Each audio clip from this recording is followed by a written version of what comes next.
আসসালামু আলাইকুম বন্ধুরা, আজকে আপনাদের নিয়ে এসেছি আমঝুপি বিএডিসি ফার্মে।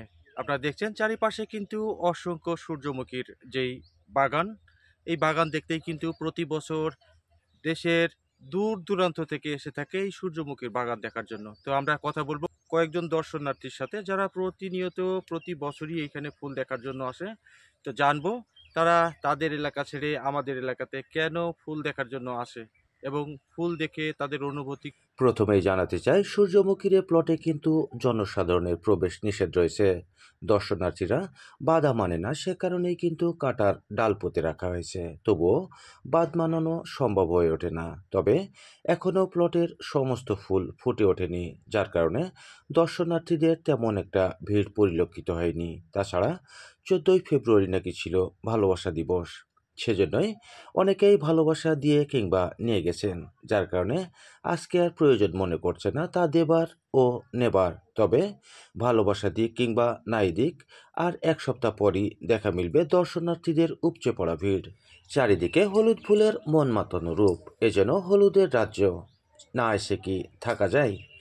সবুজের মধ্যে হলুদ ফুলগুলো অপরূপ সৌন্দর্যের উৎস হয়ে দাঁড়িয়ে।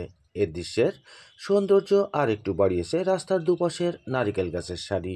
এই সৌন্দর্যে মুগ্ধ হয়েই প্রকৃতিপ্রেমীরা এসে থাকেন। নিজ এলাকাতে সূর্যমুখী ফুল থাকলেও গত কয়েক বছরে মেহেরপুরের আমঝুপি ও বারাদিতে ফুলের সৌন্দর্য দেখতে ও ছবি তুলতে এত পরিমাণে দর্শনার্থী এসেছে, যা সোশ্যাল মিডিয়া সহ বিভিন্ন টিভি চ্যানেল ও পত্রিকার পাতায় রীতিমতো ঝড় তুলেছে। যার কারণে শুধু মেহেরপুর নয়, চুয়াডাঙ্গা, কুষ্টিয়া, যশোর সহ দেশের বিভিন্ন জেলা থেকে এখন অবধি দর্শনার্থী আসছেন। আমার বাসা মোনাখালী। মুজিবনগর। জি। তো আমার নাম লিখুন। কত দূর থেকে এইখানে আসার উদ্দেশ্য? ফুল দেখার কারণে এসেছি। মনাখালীতে কি এই ফুল নেই? জি না, কে কে এসছেন? এই ভাই ভাবি। তো কেমন লাগছে? অনেক ভালো লাগছে। বন্ধুরা, বীজের ও ভোজ্য তেলের চাহিদা মেটানোর জন্য সূর্যমুখীর চাষ করেছে মেহেরপুরের আমঝুপি ডাল ও তোল ভিত্তি বীজ উৎপাদন খামার সহ স্থানীয় চাষিরা। মেহেরপুর চুয়াডাঙ্গা সড়কের আমঝুপি মৌক অফিসের পরে আমঝুপি ডাল ও তোল ভিত্তি বীজ উৎপাদন খামারে সূর্যমুখী ফুলের হাসি সব বয়সী মানুষের নজর কেড়েছে। আর সেই নজর কাড়া ফুলের মধ্যে কেউ সেলফি, কেউ স্বজন নিয়ে সকাল থেকে সন্ধ্যা অবধি ছবি তুলতে আসেন। আর এসব ভ্রমণ পিপাসী মানুষরা ফুলের সৌন্দর্যকে নিজের সঙ্গে ক্যামেরাবন্দি করছেন।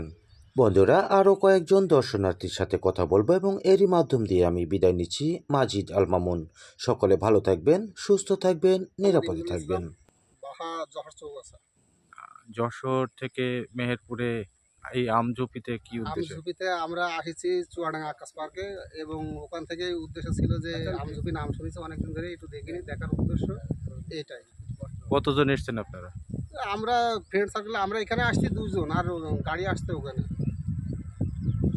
মানে এই আমঝুপি সূর্যমুখীর বাগান দেখার উদ্দেশ্যে? দেখার উদ্দেশ্যে।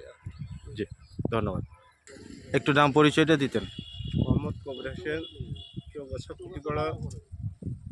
এইখানে কোন উদ্দেশ্যে এসেছেন? উদ্দেশ্যে এই ঘোরার উদ্দেশ্য, নাম শুনেছি। এই সূর্যমুখী ফুলের বাগান দেখার জন্য? যে তো এটা দেখে আপনার কেমন লাগলো এবং আপনার অনুভূতি কি? খুব ভালো লাগলে। গাংনি কোথায়? শিশিরপাড়া। তো এইখানে কি ঘোরার উদ্দেশ্যে? কি কি দেখলেন ঘুরে? ঘুরে সূর্যমুখী বাগান, আরো অন্যান্য গাছপালা, এগুলা। তো সর্বোপরি কেমন লাগলো আপনাদের? খুব ভালো। তাই এই প্রথম আসলেন না ইতিপূর্বে কখনো এসেছেন? প্রথম, এই বছরে প্রথম।